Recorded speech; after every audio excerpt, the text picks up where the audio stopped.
बिस्मिल्लाहिर्रहमानिर्रहीम। FSc biology part first, chapter number 9 kingdom Plantae हमने start किया है, जिसमें हमने उसका इंट्रोडक्शन देखा था। अब हमने उसका करना है next topic, that is the division of bryophyta. इसमें हमने उसके जनरल कैरेक्टर्स करने हैं।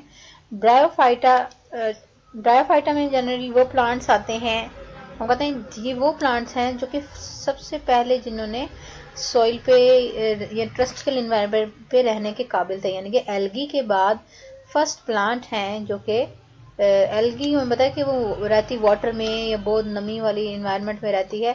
तो ब्रायोफाइट्स को कंसीडर किया जाता है कि ब्रायोफाइट्स असल में एल्गी से ओरिजिनेट हुए हैं और एल्गी जो है वो इनके एंसेस्टर्स हैं, इनके अबाव अजदाद जो है वो एल्गी हैं और एल्गी से ये इवॉल्व हुए हैं, जो कि फर्स्ट कॉलोनाइज्ड प्लांट हैं, कॉलोनाइज्ड ऑन द लैंड, यानी कि ज़मीन पर रहने के ये काबिल हुए हैं। और ये इनकी एवोल्यूशन देखें तो ये कहते हैं ये असल में इवॉल्व हुए हैं ग्रीन एल्गी से। इसका मतलब ग्रीन एल्गी इनके पेरेंट्स में आ जाते हैं, अबाव अजदाद में आ जाते हैं। ब्रायोफाइट्स जो हैं ये poorly adapted to live on the land. Poorly adapted का मतलब ये है कि अगर इन्वायरमेंट हार्श किस्म का हो, टेम्परेचर ज़्यादा हो तो इनकी डेथ हो जाती है, ये बिल्कुल सूखे हुए पत्तों की तरह हो जाते हैं। और ये असल में डैम लेकिन नमी वाले मॉइस्ट एरिया में, शेडिड एरिया में ग्रो करते हैं। और ब्रायोफाइट्स में होता ये है कि वो एक आधा ग्रो नहीं करता, बल्कि कॉलोनी की फॉर्म में, जिस तरह आपको ये सारा मैट नजर आ रहा है, तो वो आपस में मिलके इकट्ठे रहते हैं, एक कॉलोनी की फॉर्म में रहते हैं। इनके पास स्पेशलाइज जो है वो वास्कुलर टिश्यू नहीं होते। तो ब्रायोफाइट का फर्स्ट जो इम्पोर्टेंट कैरेक्टर आता है, जिसकी वजह से हम इसे पहचान सकते हैं, वो ये होता है कि इन प्लांट्स में वास्कुलर बंडल्स यानी कि जाइलम और फ्लोएम प्रेजेंट नहीं होते। इसीलिए हम कहते हैं कि ये जो है वो ब्रायोफाइट, इसलिए हम कहते हैं कि ब्रायोफाइट जो है वो devoid of the specialise conducting tissues, यानी कि महरूम होते हैं ये जाइलम और फ्लोएम से। और इसी तरह इनके पास जो है वो ग्राउंड टिश्यूज जो है स्ट्रेंथिंग टिश्यूज, जिसमें स्क्लेरेंकाइमा, कोलनकाइमा, पैरेंकाइमा टिश्यूज जो आ जाते हैं, वो भी नहीं होते इनके पास। इनमें जो प्रोसेस होता है डिफ्यूजन का प्रोसेस या ऑस्मोसिस, यानी कि यही इनमें प्रोसेसेस होते हैं जिसके थ्रू ये transportation of water and minerals, यानी कि सॉइल के अंदर से ये वाटर और मिनरल को एब्जॉर्ब करने के लिए या डिफ्यूजन का प्रोसेस यूज करते हैं या ऑस्मोसिस का प्रोसेस यूज करते हैं। डिफ्यूजन और ऑस्मोसिस में होता क्या है, हम कहते हैं डिफ्यूजन वो प्रोसेस होता है जिसमें पोटेंशियल डिफरेंस की वजह से, कंसंट्रेशन के डिफरेंस की वजह से, जिससे हम कहेंगे कि सोइल में कंसंट्रेशन जो है वाटर की, मिनरल की ज़्यादा होती है, तो वहाँ से वाटर कंटेंट जो है ज़्यादा होते हैं वहाँ से, तो वो सोइल से इन प्लांट्स की तरफ मूव करना शुरू हो जाते हैं ऑस्मोसिस के थ्रू, एक सेल से दूसरे सेल्स में। इसके अलावा ये प्लांट जो होते हैं इनमें प्रॉपर क्यूटिकल प्रेजेंट होती है, जो इसकी प्रोटेक्शन कर रही होती है हार्श किस्म के एनवायरनमेंट से। और एक थिन लेयर होती है क्यूटिकल की। क्यूटिकल असल में एक वैक्सी लेयर होती है जो कि इसकी प्रोटेक्टिव लेयर होती है। अब ये वाटर की एब्जॉर्प्शन के लिए जनरल सरफेस ही हमने यूज करते हैं, और क्योंकि इनके पास स्पेशलाइज रूट लाइक स्ट्रक्चर नहीं होते। ब्रायोफाइट्स को हम एम्फीबियन ऑफ प्लांट्स बोलते हैं। एम्फी का मतलब होता है बोथ, ऐसे प्लांट जो कि बोथ वाटर में और सोइल दोनों पे लैंड कर सकते हैं। तो बहुत एनिमल्स का बताया एम्फीबियंस वो होते हैं जो जिनकी रिप्रोडक्शन का प्रोसेस जो है वो वाटर के बगैर नहीं होता, और वो रह खुश्की भी सकते हैं लेकिन वाटर उससे रिक्वायर होता है। इसी तरह ब्रायोफाइट्स जो है ब्रायोफाइट्स जो है इनको जो है फर्टिलाइजेशन के लिए वाटर की ज़रूरत होती है, क्योंकि वाटर से अवे लाइफ जो है इनके लिए पॉसिबल नहीं होती। इनको रिप्रोडक्शन के प्रोसेस के लिए वाटर की ज़रूरत होती है। ब्रायोफाइट्स जो नॉन मस्कुलर प्लांट्स होते हैं, और ये प्लांट जो है इनमें रेगुलर प्रोसेस होता है अल्टरनेशन ऑफ जनरेशन, यानी कि इनमें दो किस्म की जनरेशन होती है जो कि जिनकी शेप और स्ट्रक्चर डिफरेंट होता है, इसलिए मतलब मोर्फोलॉजिकली डिफरेंट, यानी कि इनमें दो जनरेशन होती हैं। एक ही प्लांट की लाइफ साइकिल में दो जनरेशन होती हैं, जिनको हम स्पोरोफाइट और गैमेटोफाइट जनरेशन का नाम देते हैं, और ये जनरेशन एक दूसरे को अल्टरनेट करती हैं। इसका मतलब ये है कि स्पोरोफाइट जो है, स्पोरोफाइट के बाद जो जनरेशन आती है दैट इज अ गैमेटोफाइट, और गैमेटोफाइट जो है वो स्पोरोफाइट जनरेशन को प्रोड्यूस करती है। इसलिए हम कहते हैं इसमें दो जनरेशन जो है वो आपस में अल्टरनेट करती हैं। हेट्रोमॉर्फिक यानी कि इसकी दो शक्ल सूरतें होती हैं, जो भी हम यहाँ पे डिस्कस करेंगे। इनमें जो डोमिनेंट और इंडिपेंडेंट फ्री लिविंग जनरेशन होती है, जो कि अब ये होती क्या डोमिनेंट फ्री लिविंग, असल में वो प्लांट जो कि आप देख सकते हैं, आपको नजर आ रहा है ग्रो करता हुआ, जो उसकी डोमिनेटिंग बॉडी है, जिसमें आपको ये मैट की फॉर्म में नजर आ रहा है, तो ये बॉडी जो होती है वो उसकी गैमेटोफाइट होती है। गैमेटोफाइट क्यों बोलते हैं इसको, क्योंकि इसमें गैमेट्स की फॉर्मेशन होनी होती है। और ये जो है बॉडी इसकी थैलोइड होती है, थैलस की फॉर्म में। अब थैलोइड क्या होता है, एक ऐसा स्ट्रक्चर जिसमें हम रूट, स्टेम, लीव के स्ट्रक्चर को में फर्क नहीं कर सकते। वो एक सिंपल थैलोइड बॉडी की फॉर्म में होता है। और इसके क्योंकि इसमें बहुत सारी स्पीशीज आ जाती हैं, एग्जाम्पल उसमें दी हुई लीवर वॉट्स की, जिसे हम एंथोसिरस फाइटा भी बोलते हैं, एंथोसिरोसाइडा, जो कि लीवर वॉट्स जो है, इनमें स्ट्रक्चर लीवर वॉट्स में उनका स्ट्रक्चर ऐसे बनते हैं जो कि स्टेम से, लीव से, यानी कि तने से और पत्ते से मिलते जुलते होते हैं, लेकिन वो होते नहीं है असल में, उससे शक्ल रिजेंबल करती है। इसके अलावा एब्जॉर्प्शन के लिए और एंकरिंग के लिए ऑर्गन, प्लांट में कौन सा ऑर्गन होता है जिसके जरिए वो एब्जॉर्ब करते हैं और अपने आप को जमीन में धंस के रखते हैं, दैट इज द रूट्स। जड़ों के जरिए प्लांट अपने आप को जोड़ते हैं इनके साथ। ब्रायोफाइट में जो है वो रूट्स तो नहीं होती, लेकिन रूट की तरह का स्ट्रक्चर होता है जिसको बोलते हैं हम राइजोइड्स, जैसा कि मोसिस में और लिवरवॉर्ट्स में प्रेजेंट होता है। गैमेटोफाइट इसकी जो है वो स्पोरोफाइट प्रोड्यूस करती है, और स्पोरोफाइट जो होती है उनकी इतनी बाज़ जनरेशन नहीं होती।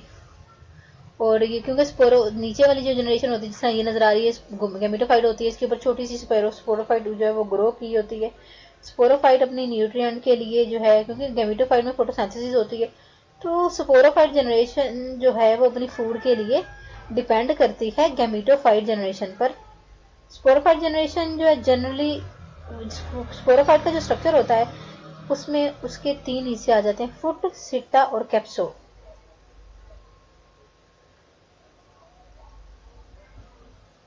अभी यहाँ पे डिटेल में बताया गया है स्ट्रक्चर के स्पोरोफाइट का किस तरह का होता है, उसमें डेवलपमेंट कैसे होती है। सेक्स ऑर्गन दिखाए गए हैं, male antheridia and the female archegonia. ये एंथरीडिया का स्ट्रक्चर दिखाया गया है, फीमेल आर्चिगोनिया का स्ट्रक्चर दिखाया गया है। ये आर्चिगोनिया जिसमें वो नेक लाइक रीजन होता है, और नीचे वाले हिस्से को वेंटर बोलते हैं, और इसके सेंटर में जो है वो एग प्रेजेंट होता है। और ये एंथरीडिया है, इसके अंदर बहुत सारे एंथ्रोजोइड यानी कि स्पर्म सेल्स की तरह सेल्स प्रेजेंट होते हैं, जिसे एंथ्रोजोइड्स बोलते हैं, और इस पूरे हिस्से को बोलते हैं एंथरीडियम। स्पोरोफाइट जो है वो एक डिप्लॉइड स्ट्रक्चर होता है, डिप्लॉइड का मतलब है 2n, यानी कि नंबर ऑफ क्रोमोसोम इसमें डबल होते हैं। और इसमें स्पोर्स जो बनते हैं, स्पोरेंजिया, स्पोरेंजिया, और स्पोरेंजिया के अंदर जो है वो मियोसिस के थ्रू हैप्लॉइड स्पोर्स बनते हैं। और ये स्पोर जो हैं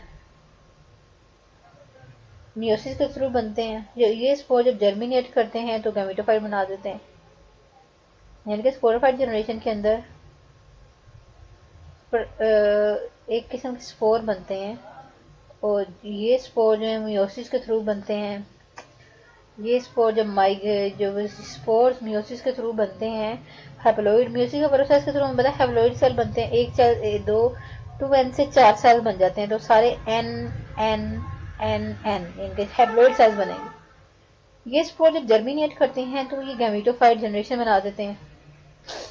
जो गैमेटोफाइट जनरेशन होती है, क्योंकि वो हैप्लॉइड सेल से बनी हुई है, हैप्लॉइड सेल से बनी हुई इसलिए क्या होती है, हैप्लॉइड जनरेशन होती है। और multi cellular male and female जो सेक्स ऑर्गन्स होते हैं, जिसमें एंथरीडिया मेल सेल्स होते हैं, आर्चिगोनिया फीमेल सेल्स होते हैं, वो गैमेटोफाइट पे बनते हैं। अब गैमेटोफाइट बॉडी पे एक ही गैमेटोफाइट बॉडी पे भी दोनों बन सकते हैं, या डिफरेंट, यानी कि 2 किस्म की गैमेटोफाइट बॉडीज होंगी, एक ये प्लांट बॉडी होगी, एक ये प्लांट की बॉडी होगी, उसके ऊपर भी डेवलप कर सकते हैं, या फिर एक ही प्लांट के ऊपर दोनों स्ट्रक्चर बन सकते हैं। ये सेक्स ऑर्गन जो है वो मल्टी सेलुलर भी होते हैं, और इनको कवरिंग होती है इनकी स्ट्राइल सेल की, यानी कि नॉन सेक्सुअल जो सेल्स होते हैं जो इसकी प्रोटेक्शन कर रहे होते हैं, उनका रिप्रोडक्शन में कोई फंक्शन नहीं होता, जो सिर्फ हिफाजत करते हैं, उसे बोलते हैं स्टाइल सेल्स। कवरिंग होती है स्टाइल सेल्स की, इसके गिर्द भी कवरिंग होती है स्टाइल सेल्स की। अच्छा, उसके बाद आ जाते हैं गैमेट्स जो है प्रोड्यूस होते हैं बाय द माइटोसिस। गैमेट्स की फॉर्मेशन, क्योंकि उससे पहले म्यूसिस का प्रोसेस हो चुका होता है, इसलिए गैमेट्स जो है वो माइटोसिस के थ्रू बनते हैं, और एक ही किस्म के गैमेट्स होते हैं। एंथरीडिया के अंदर एंथ्रोजोइड्स बनते हैं, और ये मोटाइल होते हैं, इनके मेल सेल्स जो होते हैं ना इनके, वो मोटाइल होते हैं, मूव करते हैं, मूव ये समय जो मूव करते हैं लार्ज नंबर में बनते हैं। जो फीमेल सेल्स होते हैं वो मूव नहीं कर सकते, वो एग सेल होता है वो, और एक आर्चिगोनिया के अंदर एक ही एग सेल प्रेजेंट होता है, सिंगल एग सेल बनता है एक ही आर्चिगोनियम के अंदर। फर्टिलाइजेशन के लिए वाटर की जरूरत होती है। एंथ्रोजोइड जो है वो आर्चिगोनिया को अट्रैक्ट करते हैं कीमोटैक्टिकली, यानी कि आर्चिगोनिया में एक स्पेसिफिक किस्म के केमिकल रिलीज करती है। ये chemical mostly starch in nature होते हैं, ये केमिकल रिलीज करती है, तो एंथ्रोजोइड जो हैं वो अट्रैक्ट करते हैं, और यहाँ से एंथ्रोजोइड रिलीज होते हैं और वाटर के थ्रू ये मूव करते हैं एग सेल की तरफ, और इस तरह दोनों जब वापस मिल जाते हैं तो फर्टिलाइजेशन हो जाती है, और एक डिप्लॉइड जाइगोट बन जाता है, जिसे बोलते हैं 2n। वैसे सिंगल एन ये था, सिंगल एन ही ये था, जब दोनों आपस में फ्यूज कर जाते हैं तो एक डिप्लॉइड स्ट्रक्चर बन जाता है, जिसको हम बोलते हैं जाइगोट। जाइगोट जो है वो फीमेल सेक ऑर्गन आर्चिगोनिया के अंदर ही रहता है, इसके अंदर कुछ रेस्टिंग पीरियड अपना गुजारता है, उसके बाद उसमें दोबारा से डिवीजन होती है, और क्योंकि ये 2n सेल से मिलकर बना हुआ डिप्लॉइड है, सिंगल एन ये था, सिंगल एन ये था, दोनों मिले गए थे तो जाइगोट बन गया था, ये से जाइगोट से डिप्लॉइड एम्ब्रियो बन जाता है, और ये एम्ब्रियो जो है इससे जो डेवलपमेंट होती है बॉडी की, that is a sporophyte generation.